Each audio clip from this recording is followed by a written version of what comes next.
সুদখোরকে, কোন ঘুষখোরকে, কোন লটারি কাটনেওয়ালাকে, কোন বেনামাজিকে মসজিদের সেক্রেটারি রাখা যাবে? ধরে বলতে হবে।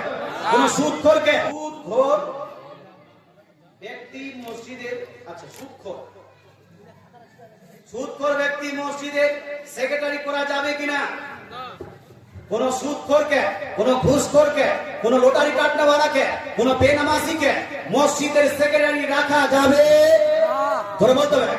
কোন সুদখোরকে, কোন ঘুষখোরকে, কোন লটারি কাটনেওয়ালা ব্যক্তিকে, কোন মদখোরকে, কোন জুয়াখোরকে মসজিদের সেক্রেটারি রাখা যাবে না।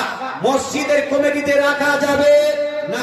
মসজিদের সভাপতি বানানো চলবে না। মসজিদের ক্যাশিয়ার বানানো যাবে না। আল্লাহ আমাদের বুঝার তৌফিক দান করুন। মসজিদের এই প্রসঙ্গে আমার বিস্তারিত আলোচনা ইউটিউবে রাখা আছে, যদি পারেন একটু ধ্যান দিয়ে শুনে নেবেন। মসজিদের খবরদার হাসিয়া, নেককার, পরেশগার, মুত্তাকি, নামাজিকে আপনাকে মসজিদের সেক্রেটারি, ক্যাশিয়ার, সভাপতি রাখতে হবে। এটাই হলো জরুরি। মেয়েদের